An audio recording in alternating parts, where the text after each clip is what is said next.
Welcome to Ctrl+Alt+Discuss. I'm Brodie Yazaki, and today I'm speaking to Shaun Barry, my longtime friend and co-founder. Shaun is a ex-Salesforce director and engineering leader for an agency out of Indiana. Shaun's had an interesting career path, and he's made some gambles on his career. When I decided to start Rivermark Research, I reached out to a couple people, Shaun being one of them, and he was the first person to say yes, actually. So we embarked on the journey. Do you want to say anything about yourself? Yeah, I think meeting people online, I think 20 years ago meant something different than what it means today. I think the world's so connected now. And when we met, it was kind of that, like, right before COVID, everyone was kind of doing their own thing, and then COVID happened and it had forced everyone inside. And so there's a big live streaming boom. And so the amount of time that people spent online was higher. Different communities and subcultures emerged, and like Brodie alluded to, we spent a lot of time together, but it was a decent amount of time before we realized, hey, we actually work in similar fields. So Salesforce and Adobe are like two of the big legacy contenders when it comes to like different, CRMs, CDPs, CMS, all the above. And I don't even remember when the aha moment happened, but probably some agile terminology got thrown around, and then we realized, yeah, it was when you were moving to Next Active, because like you were telling me about the new role, I think, and then that's when we realized, like, I was like, oh, what do you do? yeah. No, that was interesting because I knew very little at the time about Adobe. And Brodie, you knew a ton about AEM. You have a huge storied history of AEM and Adobe, and there are so many relatable crossovers in one world versus the other. And I think it's a transferable set of skills, the same problems, the same challenges, similar solutions. And I think there was almost a sense of like trauma bonding where we had both seen and felt some of the same pains. And we were already like very close friends at the time. And then I think that kind of added another layer to the dynamic. I think a big part of it was that we were already pretty close friends from streaming and like playing games for 8 to 10 hours a day, pretty much. So I think that that's like the interesting thing about that time was that like we came from, I think we're both from that era where like online games and stuff were starting to become popular, like MMO, like World of Warcraft was like what, 2004 when it first came out. So learning how to make friends and build community online, and kind of the results of that. It was interesting because it wasn't like we were networking like intentionally, right? Yeah, definitely. Yeah, because there's a lot of contrived, fabricated dynamics when it comes to, LinkedIn or a networking event. Like you see people and are you trying to get a promotion? Do you want my business card? Right. Or even now, social media, just like trying to, yeah, it's right. It's are all, you just trying to like get into like my followers kind of deal? Like, right. Am I here for the algorithm, or are you here for me as a person? Right. Exactly. And I think it was good. Exactly. So I think it was good because we had complementary skill sets on World of Warcraft, and my Twitch stream needed some things. Like I needed a main tank. But I think when you go and start a business with somebody, there's definitely an element to, do we have the same mutual goals on how we want to run the business? But I think even more important is the right person. When you're starting a company with somebody, you're starting any business venture, you could even boil this down to when you're hiring somebody or even getting a job yourself. It's, do I want to work with that person? Do I work well with that person? Do we have similar goals, similar mindsets, or do we align, right? I like to use the term when I'm interviewing, that someone's a culture add, not a culture fit, right? Fitting the culture, that's table stakes. Adding to the culture, that's growth. Do you have something that I don't have? Do you have something that we don't have? And Brodie and I think, balance each other out in certain capacities where I have a good business mindset. Like I have a good idea on how I want to structure things and the company that I want to build and how I want to run things. And Brodie has a good idea on what he wants to build and what he wants to do and how he wants to treat the people who work with us. And that the people element, I think, is the thing that Brodie and I align on the most, right? There's Yeah. a mantra of you do good business and you work with good people. And if you're good to the people, the business will be good to you. And if you do good business, the people will be good to you. And I think with Brodie, um, both are true, right? So we have an idea. The idea resonates. It didn't take very long for me to see the value in what Brodie was pitching. Going back, I guess, to like how you're saying, like, that's the kind of like relationship building and the kind of thing that really led to like me trying to decide who to talk to or who to bring into the business. Um, because I think you kind of like mentioned it a little bit. Uh, like if you treat the people good, the business will do good. And I think that's something that especially now in your current role, like in a smaller business, and then doing the startup stuff with me, it's I'm learning that that definitely has way more gravity in what we're doing today versus like when we were in corporate. When you're at a bigger company, they have like the security of knowing that they have people coming in and all these other things. So you don't have to, I guess you can make trade-offs for how you treat staff and how you start to evaluate people. Yeah, I think that's a valid point. I think there's a good comparison to the hiring market today. Like, look at the hiring market 5 years ago versus what it is today.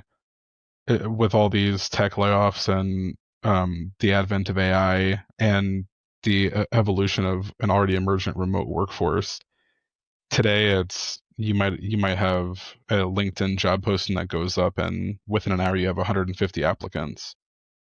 It's And so sad because like the not to sound old, but like the kids now will never uh be able to appreciate what it's like to have like five job offers that you didn't even really want while you already have a full-time job. Like knowing like that was the security we had like 5, 10 years ago, where it was just like, oh, it doesn't matter. Like I could leave this job and there'd be work for me before things got saturated. yeah, now I feel like there's this divide of people that are desperate for work and then people that have too much work that are turning down work, right?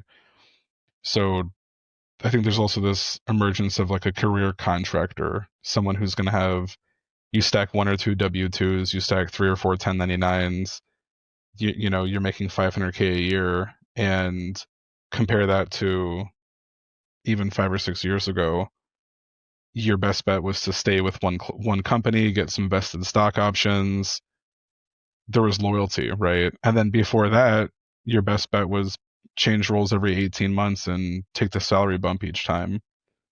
So I feel like the stations of our career that we went through, like in our early 20s, late 20s, early 30s, I feel like those stations look different now for like you said, for the kids today. Right now it's more, it used to be go get a certification, and now it's like the certification's table stakes. You need 7 certifications just to get the interview. And then you get the job and you demonstrate zero ability based on those certs because you have no actual experience. So then the cert ends up getting diluted, and then it's a different world now. And I think evolving and adapting with that world, both from an employee and an employer perspective, is interesting. There's this really good book that I read called How the Future Works, Leading Flexible Teams to Do the Best Work of Their Lives. And this came out a couple years after COVID, where all the executives were trying to say, hey, look, remote world, it's fine. Hybrid, it's fine. Let people work. Flexibility on where you work was the thing, and flexibility on when you work was important, right? Like my 9 to 5, just to use the idiom, right? It's not a 9 to 5 anymore. Like today, I took a call while going and running an errand. I took a recruiting call, and then I got back home and I immediately jumped into a hands-on keyboard meeting, and then got up and reorganized my office a little bit. And it's like the old like come in and clock out. It's not the same anymore. I wanted to start the podcast because I've been seeing I've been seeing like a lot of shift uh in, I guess, the mood around industry and how people are looking at their jobs, especially in the bigger corporations, from like friends that are still in industry, and then friends who have been laid off and stuff like that and have taken alternative journeys. Um, and I just realized that like with all of the senior talent starting to like uh needing to change focus on themselves, I'm starting to worry about some of like the junior talent and like how they're going to be able to kind of like come into taking over like they're the people who are going to take over the industry from us, right? So it's like making sure they're set up for success. And I feel like we're having such a hard time adjusting to the industry that uh, we're losing sight of some of that. So if we can like bring back, I guess, attention to that, maybe we can create a little bit of movement there. I think that's a good point. I think we take for granted things that we just assume to be like a daily occurrence or like commonplace for us, things that experiences that we've lived that just become part of like the normal backdrop and landscape of what a day looks like. Hmm. That people coming into the tech or even people that have been in the tech for a long time, like this, been in the different industries for a long time, things that maybe haven't been articulated the same way, or something that we kind of take perspective for granted a lot of times, I would say. And there are certain things where,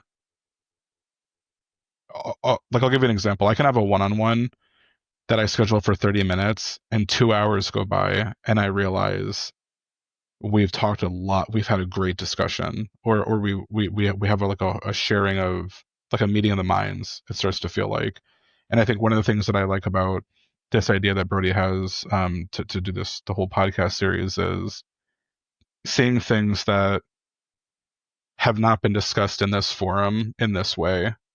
And I do think that there's a uniqueness here. And even as a guest speaker, contributing member of the show, I myself am also interested in like being a viewer and consuming the content that you're going to be creating. But the interesting thing I think now with that book is, even 2 or 3 years ago when that book came out, the complete 180 that all these giant corporations have, buildings that are empty, leases that are getting renewed, and they have to justify this whole return to office. Now it's not just let me go get my 1 day a week badge swipe. Now it's companies that are checking badge exits, not just entrances, to see how long you spent at the office. Or it's like eye tracking software to see, are you looking at your computer, right? Yeah. And for me personally, I could never go back to working in an office 9 to 5. Like my world feels a lot different. The value that I have with my family, with my kids, the even with my neighbors, like being able to like go and like take the trash cans in and have a conversation with my neighbor. Like my sense of purpose and value in my family and in my community has increased. And I also feel like my productivity as an employee and an employer has also increased. But you look back at that book though, and like there's executives that are quoted in that book as saying you get the best value and productivity out of an employee who is happy, and a remote employee is a happy employee. And then a year ago, those same executives are saying, if you don't return to the office, you're out of here.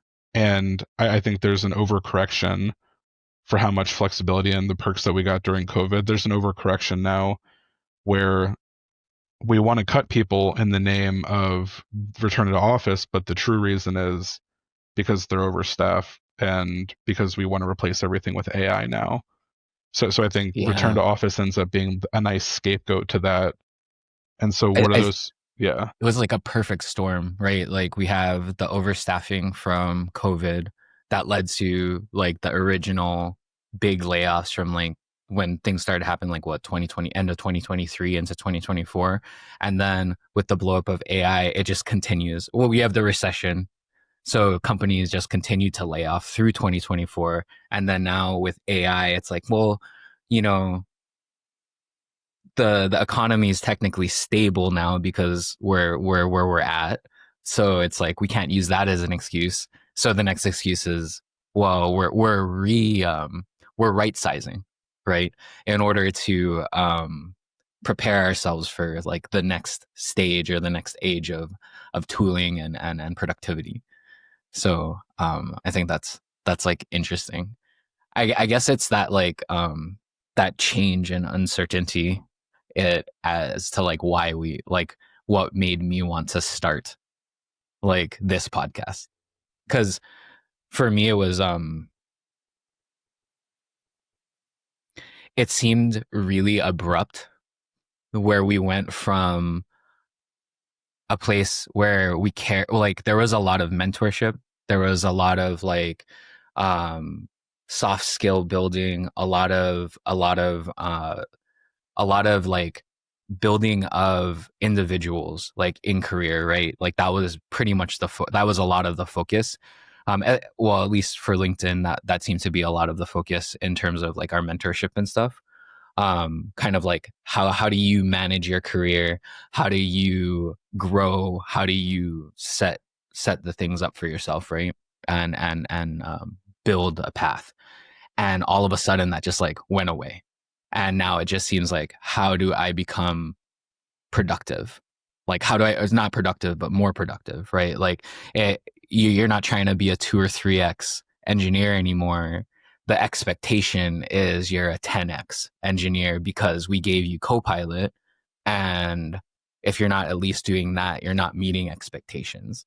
And as far as like companies go, if you're not meeting expectations, then it's really it's really interesting some of the adjustments. So like for example, one adjustment that I've heard of is that at a previous company, the exit process was have you heard of like a PIP Mm-hmm. product improvement Performance plan or whatever improvement. performance improvement plan. So before the process was you went on an IG like a improvement Like a coaching goals. memo. Mm-hmm. Yeah. So you had like a month. And then if you didn't meet your IG, If you didn't satisfy the memo by the month, now you're pipped, and the pip is basically like a hey, we want to fire you, but there's a process we have to. Yeah. Coaching memo was like get your stuff together. Pip was find another job because exactly. we're gonna cut you after this.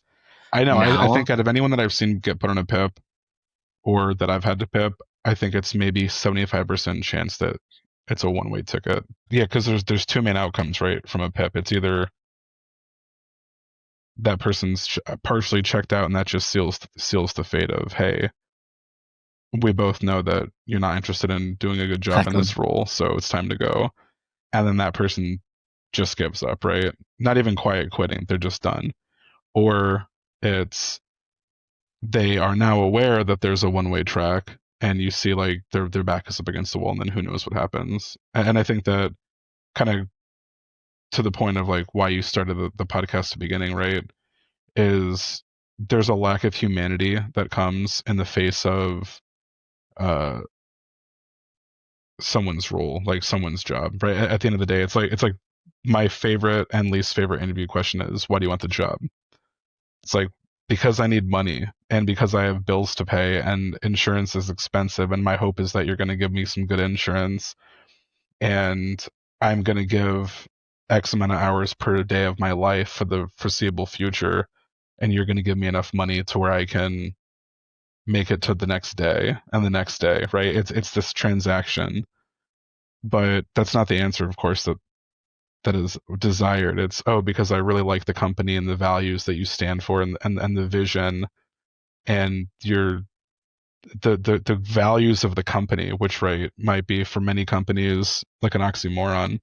Yeah. The culture of the company, I really align with the culture. And when I first started my career, like I was in a large data center at NetApp, and I was told day one culture exists in a petri dish. Like the culture doesn't mean anything. It's just like a corporate thing.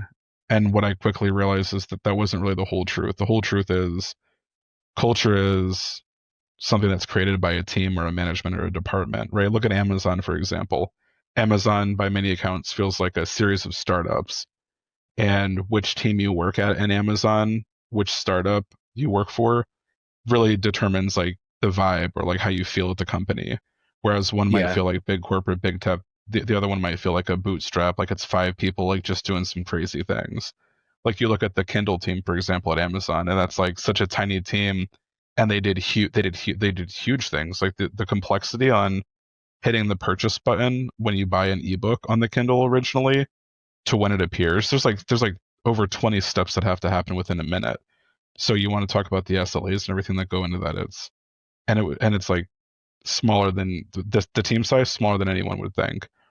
And then you look at other companies, and everyone wants this family feel, right? Oh, it's going to be family. It's like, well, I don't have the best relationship with all of my family, so I'm not really looking for a second family. Like I'm looking for a new family, right?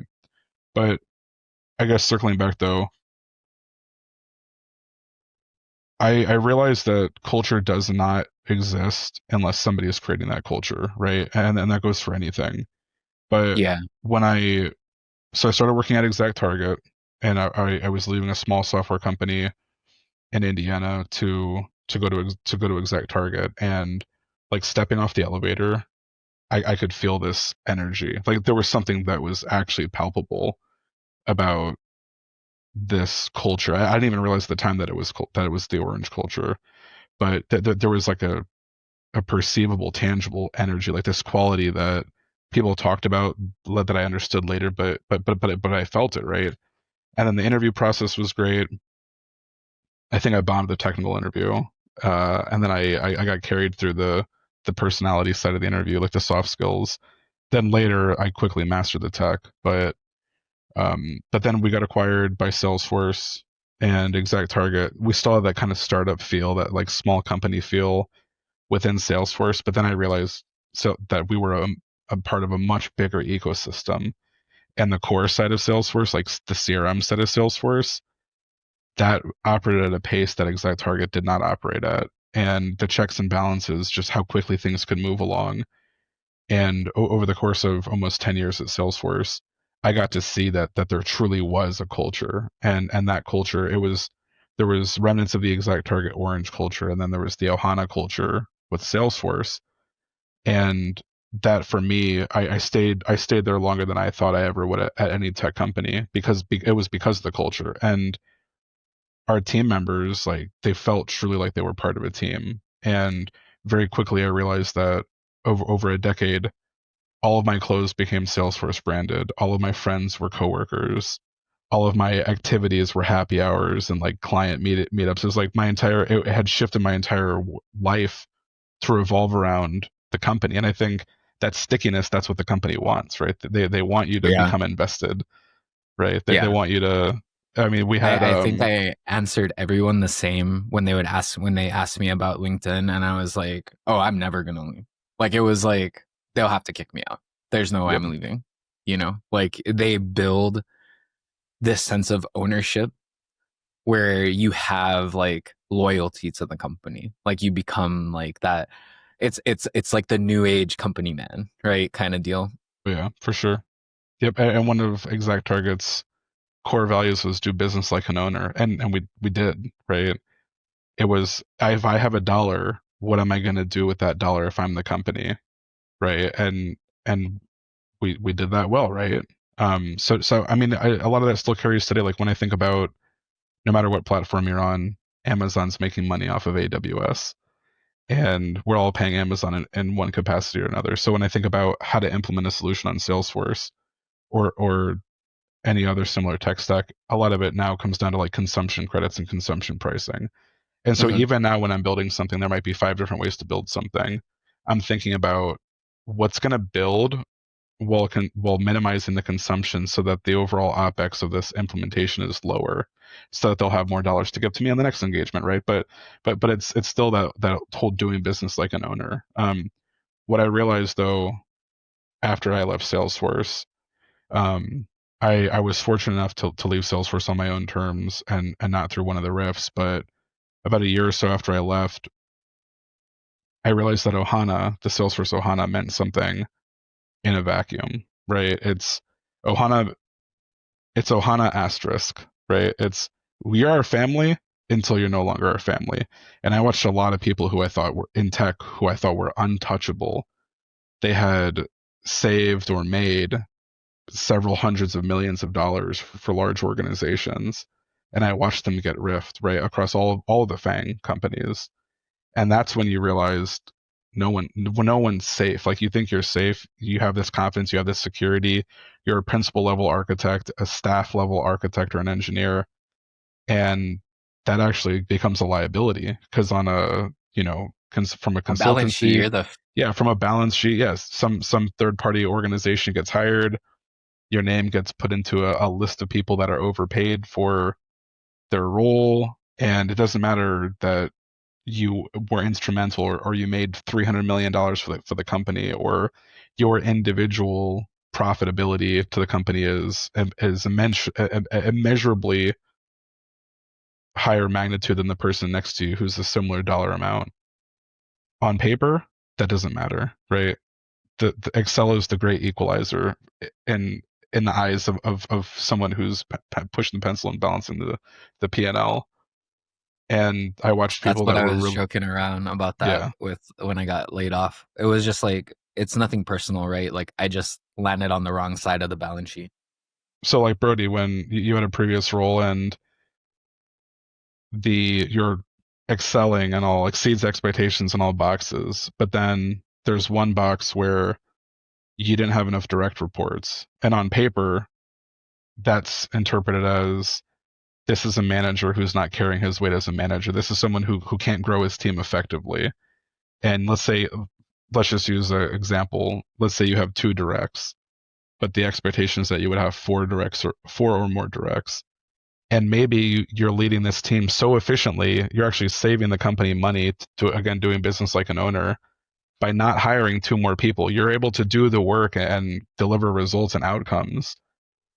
But on paper, this manager can only have he only has two directs reporting to him. Cross them off a list, right? And then it doesn't matter. 100%. It doesn't matter that you had to hire 10 people or whatever to replace that person. What only matters is that we removed an ineffective middle manager. Yeah. And Or it doesn't matter that we like cut that guy and then dumped an entire like department on whoever he was reporting to or she was reporting to, right? Like that because that's what happens. Like the team's got to go somewhere. yep. And then you've got that work that's getting absorbed. Those people that are getting absorbed by other management, and what do? They absorb it because they just watched a bunch of people get cut and they don't want to be on the next list. Or there's a Google Docs that's floating around and no one knows what it is, but there's names on a list, and then it's whose name's on that list, right? And it's keeping your name off that list might mean the French promotion, right? Where you're going to take on and absorb a lot more work without a title change, without a monetary increase, and that just becomes the new normal. And then you layer in AI on top of that. And to your earlier point, Brodie, now it's, oh yeah, you're really efficient. Your turnaround times are great, or you're using Copilot or Gemini, or now what I'm seeing too is I'm seeing two types of people emerge right now. And I interview almost daily. I'm seeing two types of people emerge. There's the person who isn't using GitHub for anything. They're not doing anything from a code perspective. They're just doubling down on like the people element, and that's leaning heavily on their existing set of skills. And then there's the people that are evolving with AI, who are saying, now I'm not going to deploy anything. I'm not going to build any object unless I have Codex and Claude creating a local repository for me to push through Git, and I'm maintaining like a local environment, local repository. Everything's getting sandboxed. If I don't like it, I'll just revert to my previous doc. I'll spin up the old Docker snapshot and they're automating their own work and becoming more efficient because of it. And Mhm. I think that divide between those two types of people is increasing every single day.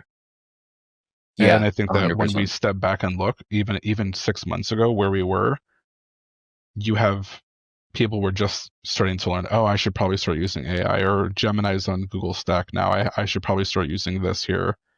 And I think that that divide's going to get even bigger. And I think it's going to continue to get bigger and bigger until the people that are not adopting AI are going to get left behind. And the people that are using AI, it's going to be, oh, well, you're hiring me, but I have a team of 7 agents that I run as well. And the person that I'm competing against, he only has 3 agents, or he's using an older model and he hasn't updated to the newest. And now it's not what is this person's value versus this person. It's how can I squeeze the most output, right? I have a colleague who just upgraded to over 100 gigs of RAM because he wants to be able to run more processes, more agentic processes at the same time. And it's like I don't know, it's just an interesting world, the evolution, and like how in the interest of efficiency and optimization and AI, we're losing humanity, and we're losing the expectation of what work a single person can produce. It's like it's interesting because from an like engineering perspective, I love use like the amount of um productivity I've gained from like the tooling and stuff like that. Um with that said though, I think that from like a corporate perspective, you have this misconception from the business side that it's like, okay, now my engineers can output 5 to 10x more. And so it's either, so now there's like a business expectation that's tied to that. And I think that like AI, if anything, or these changes that have happened, if anything, they're starting to like peel back. It's like they're pulling the curtain back a little bit. It's and then showing us the wizard. You know what I mean? Yeah, Like absolutely. eh, it's we big companies, right? Like we hire, and like you alluded to, it's like we hire people based off of their passions. Come solve hard problems with our company, and then the side effect of that is that you'll get paid an exorbitant amount of money, right? Which is good, right? You get paid a lot of money for your passion, right? But then what you don't see is that there's an expectation tied to how much you should be generating in revenue. There's expectations to like your business units, KPIs, like maybe you get hired to do something, that project gets scrapped 2 months in, and then you get relocated to another project that you have zero interest in, you know? But then at that point, you've relocated to California, or you've relocated to a different space. You have to make the money. You have responsibilities. All of a sudden you've put yourself in a situation where you can't just walk away. You Yeah, have you have to golden just kind of handcuffs at like that point. live with it. Yeah, exactly. And I think like right now we're kind of seeing like those two things. Like we don't have the curtain anymore that we had back in the day. Like it's just straight up just people know that business is business. And that's like the problem, in my opinion, right now with what's going on is everyone's become so concerned with just trying to be able to keep their jobs that we've lost sight of the relationships that we build. And you kind of like alluded to it earlier when you were talking about hiring people and like culture ads versus culture fits, right? It's like even at LinkedIn, originally in the web dev department, we used to hire a lot based on potential, because it wasn't a question of like, did you know the technology? If we hired somebody that we thought could learn it, they would be more effective. Like there was just the idea of, can this person do the job? Do they bring something unique and interesting? Like, but now it's like, how much leak code do you have? How much GitHub, like, activity do you have? Can you solve these puzzles essentially that have nothing to do with what you'll do in the day to day? And then you throw these kids in to a corporate setting, they have no idea how their engineering like actually creates money for the company or creates value for the company. And within like a year and a half, they're not sure what they're doing. So they just jump companies, jump ship. to move up. You know what I mean? It's like back in the day, I remember somebody telling me, if you want to hit your ceiling fast, you should change company every 18 to 24 months. Yep, I used That's to be how like that. you chase salary, right? And I was like, no, no, no. I'm gonna stay at LinkedIn. I'm gonna stay at this company. I'm gonna invest in this company. And now it's a little bit different where it that's the smart thing to do in terms of you should like don't like I would tell almost anybody don't invest in a company like especially a bigger company like in that thing don't invest your personal like self into the company Yeah, like don't put at the all your end of eggs the in one basket, right? yeah Like no it's yeah like there was a point in time where I was going like you were all in saying they're on. not your family, you know what I Yeah, mean, yeah, like yeah. There was a point in time where I was at Salesforce. I was fully in on the ESPP, the employee stock plan. I had vested RSUs, and I realized that like my 401k, a considerable amount of my portfolio was tied to the performance of CRM stock. And I realized I need to diversify something. And it's these companies want you to be so invested into the outcome of the company that you are tethered and tied to the success of the company. But to your point, it's there is a microcosm of any company that's created where you have a set of people who are burned out, they have golden handcuffs, they don't want to leave.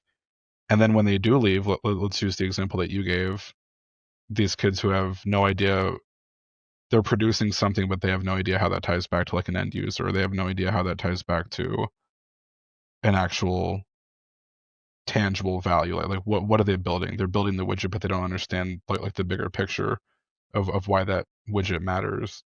When you look at an assembly line, you're building a gasket or a hose or something like that. You understand this is going to be a car. I'm building part of a car. But now it's so abstract, and you have corporate information withheld to where you by design you're not supposed to know what it is that you're building or what it is that you're coding. And then the whole thing with meta where you might even be rebuilding something that another team is still building, and the whole purpose is just to occupy your time so that the AI talent doesn't go to a meta competitor, right? It's like you might not actually be building anything. And so when you take these kids who have no idea what they're doing or they're vibe coding their way through life, which, respect, I get it, and then they go to a different company, what is the first thing that company is going to look at? Like we were talking about earlier, oh, they spent 2 years at Netflix. They must be great. And Netflix forgot that that person was even on payroll. You know what I mean? It's gone are the days where your resume and boomeranging was enough. It's now you have to perform, you have to output, you have to put 7x, 10x the amount of productivity, which proliferates burnout and it proliferates this breakneck speed that we need. And then it's not just you going against other people that are looking for full-time employment, gainful employment. It's you going up against somebody who works for Amazon and Google at the same time and two other contracts, and they want a third contract because the money was good and they want to keep the money and they want to keep going and growing and growing. And so now it's not just you competing with somebody else's job, it's somebody else wants a third job and they're going to compete with you for your first job. So it's the world looks a lot different, and I think that divide between people that are out of work and people that are overworked, I think that divide continues to increase by the day. 100%.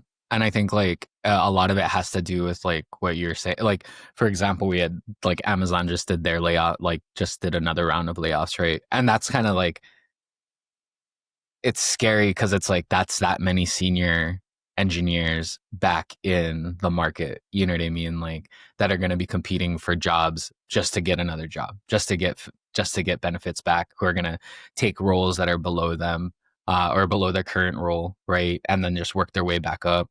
Or like you're saying, like they'll just start contracting out and start competing for some of this stuff because it's like, hey, I used to make 400K a year. I need to continue to make 400K a year. It's not like all of a sudden my bills and my life, my like, everything just changes and becomes cheaper because I got laid off. Yeah, we've grown to this level of It's income and then they'll interesting. expect that it's a linear level of growth when in reality in today's world, it's not. It's up and down, and very very rarely do you. I mean, your mortgage cost doesn't go down, right? Yeah, The yeah, expense of your kids doesn't go down. The expectations of your lifestyle don't go down. It all goes up. Inflation, like that's a one way increase. exactly. But And it's like when you think about it too, it's like anything. If you look at talent as a commodity, right? Like anything else, uh, like demand versus like supply. It's right now it's there's so much more supply versus demand, but it's hard, right? Because like the demand is for talent, like good talent, and there's just such a flood of everywhere from junior to senior in the market, you know. Um yep, it's and it creates incredibly like a really oversaturated. scary place. Yeah, exactly.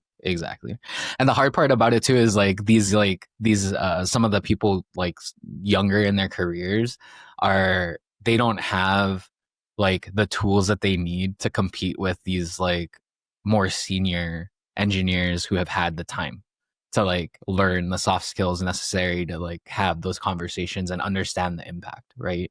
It's like when I can like talk to like when I talk to folks when I'm in an interview process, it's like I can say like this is how I understand like my work will affect your company's income and bottom line. So it's like I can speak the business side as well as the engineering side. Whereas like, you know, some of the younger folks are probably just hoping that it's like, oh, did I pass the technical? Yeah, And it's a this might lot even be harder. its own. This topic might even be big enough for its own episode. Honestly, so there's two things that stand out to me. The first one is you said the scary thing, right? You know, the scary thing for me is you mentioned the recent Amazon layoffs. Depending on when somebody watches this episode, are we talking about the recent 14,000 or the recent 9,000 or the 5,000? Or It's one that it didn't happen yet. Yeah, it's like evergreen, right? There right now it feels like it's so perpetual. It's the most recent headline layoff round of layoffs, right? Or it's we overinvested here. We're not going to cut people in the name of AI, but we're going to replace them with AI. Or it's I don't know. It's just very interesting that seems to be. And then what you're left with after these large cuts is you're left with even further oversaturation. You have a lot more supply going back into the talent pool, and now the people that are getting sought after are the people that are able to do a lot more or outperform their peers, or they're going to use AI more efficiently than their peers. And all that does is it creates a vicious cycle of this proliferation of the talent pool growing, being able to satisfy shrinking demand with less resources, fewer resources, and then the people that are gonna the hungriest tiger gets to eat, right? So what you have is the people that are evolving tigers with wings, or dropping a parachute. This tiger is going to drop in from above. It's like you have to evolve how you're hunting, and that's the tiger that's going to get to eat. It's not as simple as it used to be, where if I work hard and I do my job and I do what my boss asked me to do, I'm going to be successful. I'm going to continue to increase money over time. Now it's not like that anymore. I've had discussions with like I remember talking to one of my friends and she was having a little bit of anxiety because she had just had like a meeting with her manager and it was like one of those things where she's like, I think my manager's like letting me know that we're gonna have layoffs. And I was like, what do you mean? And she was just like, you know, it was that feeling of, hey, we're doing everything right, but you might want to look at other opportunities kind of deal. And it's that to me is the scariest part. Where it's like I can come to work every day, do everything right, and still get cut. You know, like because at that point it's like, what am I investing in? Yeah, why are you incentivized to perform better, to put a target on your back, or raise the curve for everybody else? Like you perform so well that puts your coworkers from a sense of liability. Like that makes it more likely that they're going to get cut. Exactly. Well, see, even that too, like because of the change there, I'm worried. I'm interested to see how it affects like overall like customer experience with products. Because like before you were incentivized, like how you're saying with Salesforce, you were a company person, all of your clothes were Salesforce, you had all of this like, all of your stock was like in CRM and stuff like that. It was very much like you lived and breathed it. And it's and so it was like you built, that means that what you built though, you understood your clients, you understood what was happening, you understood problems, and you built for those problems. Now the engineers who are in your position are building to keep their jobs. You know what I mean? Building to hit KPIs that some other business person is is is deciding, or just like goals that they don't really understand, right? Yeah, or even worse, And their work, the more detailed their documentation is, the more detailed their process is, the better the agent is going to be created that's going to replace them in 6 months, right? exactly. And the scary part too with that is the knowledge that the better you are, the faster you're going to accelerate your own demise. So you've got people that are like, hey, I really have to keep my job. I really want to continue to pay the bills or feed the family. And so you show up to work every day and like you do your best, and you know that the long plan is you're going to train a really good agent to do your work for you. Yeah, I think that that's why, honestly, either right now, it's it's either so like I think that's why right now it's a really good place or a really good time to look at either like startup, small company, things where like like people matter at that point, right? Um, or doing your own thing, kind of like what you're doing with the ventures that you're doing and what we're doing with Rivermark at this Yeah, point, I agree with that. And I think that's the when you're in a system long enough to understand how the system operates and you learn enough about it to see how the wheel turns, at a certain point the inevitability is I can make my own wheel, or I can create my own system, or I can branch out of this system and make my own path, right? So when I left Salesforce, that was sort of how that happened. A colleague of mine had we had talked for a long time about, hey, we can choose our clients, we can choose our talent, we can handpick, we can take the best of both worlds, like the in this case specifically like the best of the exact target culture, the best of the Salesforce culture, and make do our own variation of that. And I liked that idea a lot. And it was one of these things that, and this guy who brought me over, he was an idea person, so it was very much like he had some of these ideas were like really off the wall. But then the longer that you talk to him, it was like I could do that. Yeah, we should do that. And then it was like, all right, when are we going to do that? And after a few iterations, I realized at a certain point in time that I was ready to move on from Salesforce. And like literally that day, he messed before I had done anything on LinkedIn, before I changed like, the whole like I'm gonna update my LinkedIn profile. It means I'm hmm interested. I want to Right, see what's right. out there, right? Even before that point, and he messaged me and he said, "Hey, I got something for you. Are you ready?" And it was like, yeah, by serendipity or whatever, that day I was like, yeah, I'm ready to go.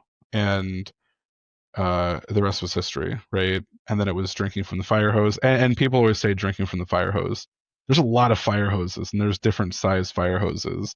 And I thought that the Salesforce world was a fire hose, and then the startup world it was like there's no reinforcements coming. Like it's you, and it's the person on your left and the person on your right, and it's you better figure it out, right? And I realized very quickly that there were a lot of business economics elements that I wasn't really that knowledgeable about, and so I did Harvard Business School online, and I taught myself through that process the missing pieces, I guess, where I knew if I could go and learn how to do accounting the right way, that would if I had a little bit of a skill set that I can grow off of, that would help me in other areas. Like what I didn't realize is how profound of an impact that would have on how I viewed my world, right? Or how I viewed other areas of my life that I wanted to operate in. And so when you approached me about, hey, do you want to start something?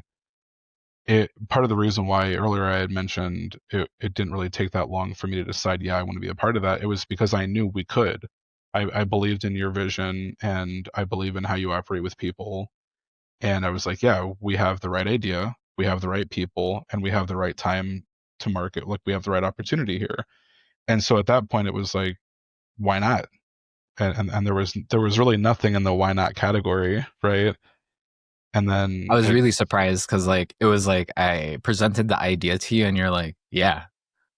I'm pretty sure that there wasn't like a let me think about it. I like it was in that conversation that I was pitching you. You're just like, yeah, let's do yeah, it. I And thought I was about like, it. There really? was just the list of what I needed to think about was very, very narrow. So it's like, yeah, I thought about it and it was like, okay, yeah, I'm on board. And then I think the rest of the pieces come together, and I think it's still a work in progress as it unfolds. But if I could go back and do it all over again, I would 100 times over. I would do it again, Yep, and I 100%. hope that a year from now I maintain the You still same say the thing. But same yeah, thing. yeah, yeah, yeah, 1,000 instead of 100 at that point. No, I think that that's like the interesting thing now is like,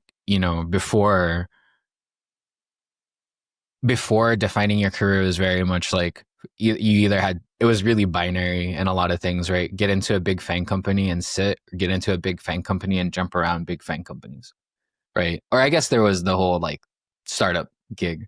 I never did that. I never tried to roll the dice there. But now it's really flipped where it's kind of like because of the way that the industry is, it is make your own adventure kind of deal. There's just so much opportunity, but I feel like the most opportunity is like the best opportunities are the ones that you go and like start to create for yourself, or you go and you make yourself at this point. Yeah, I Um, agree with that. I think you this is know, also this is the perfect time to do it, right? I think when you look at the tools and the technology available, if you have an idea, do it. Like but yeah, if you have a thing that you think needs to get built, the amount of resources that are available now to just build something on your own, I don't think there's ever been a point in time in our history that we've had the resources to do these things and be readily available. As like okay, so for example, today on TikTok I saw a Sora video of Bob Ross playing Call of Duty, and I was like, someone had the idea for this video and went and did it. Or a mutual friend of ours, Brodie, um, who does like this the whole AI generation into social media.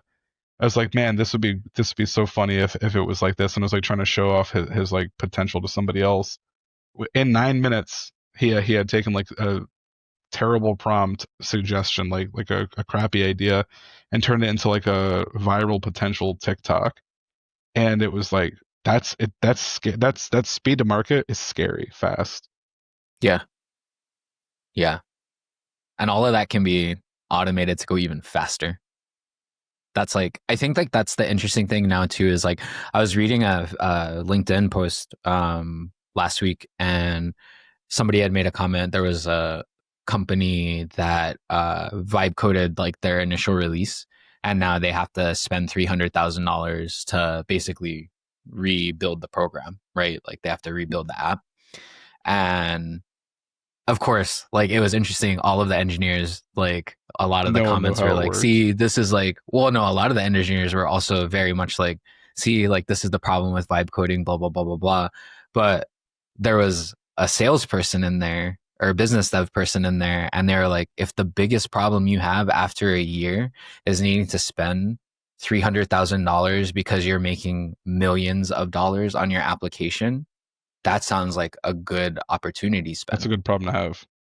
Yeah, like it was like, and it's like that's the difference, and like you can see it now where it's like there's a huge difference between I think like as engineers we look at our work way differently than the company looks at your work, right? Like you ask anybody at at a company, it's like, what do you do? Oh, I work on this product. Oh, I do this technology. Oh, I do this, and it's like, no, you make the company money. That's what your job is. Like that is the whole intent of your job. It's not to forward any technologies or make anything better. It's to make the company money. Because like if you, for example, like let's say that I came to a company, they hired me to like increase like better their engineering process, and I did, and all their engineers were happier, but at the end of the day my process caused like a drop, like a 10% drop in revenue. There would have, I guarantee I would not have a job after that annual review. Yeah, there's a lot that I could say on that topic, but without violating NDAs, I probably won't touch that one. But you're right. It is like that. No, it's interesting. Yeah, you look at like what are the fruits of my labor? Like what is the whole purpose behind something that you're building? Like, what do you do when you look at the metrics and it's like the thing that you're building is actually costing the company money. Like it was a good idea or it sounded good, but it's actually costing find something else as quickly as possible to do that's going to make the company money again, so you can go back to the happy path instead Yeah, of yeah. I think in the current like situation, companies no longer have like the comfort of being able to invest in anything that's not directly moving the bottom line at this point. Yeah, maybe we should leave that topic for a different conversation. Um, but thank you We'll make the for director's your, cut. yeah, there you go, the Patreon. Thank you for your time today, and we'll have you probably be back, right? Here and there. I'll definitely be on one of the future episodes coming up this season, and the best way to get a hold of me is through LinkedIn. My final thought is don't lose your humanity, right? As you can't spell humanity without AI. I think it's probably the opposite of. Hang on, let me start over. All right. All right. My it's true though. All right. Um, all right. My final thought would be, um, as AI evolves, to not lose our humanity, right? I think it's inevitable that a technological singularity will occur and that we'll all be beholden to our robot overlords. Until that point in time, like we all have to come together as people and take care of each other. And sometimes that might mean helping your peers not be replaced by agents. Sometimes that might mean teaching your peers how to program agents so that they're not replaced by them. But the world has to evolve, and we have to evolve with it. And I think that that's kind of where our head needs to be. There's three main categories, right? People, process, and technology. The technology is going to evolve. We know that to be true. As the technology evolves, the people and the process have to evolve with it. And that's, I guess, top of mind for me on a daily basis. Brodie's seen a lot across the full spectrum for people, process, and technology. He's hired full teams. He's experienced layoffs himself. He's tackled this from all the way in the top company in the world to work for different salary, different tax brackets, all the way to building something from scratch at the very baseline startup, one or two people type of venture. So I do think that this podcast will be a good place to get a good source of information if you're looking for kind of a well-rounded perspective from someone who isn't just saying that they're going to do it, they've actually gone out and done it on all different levels.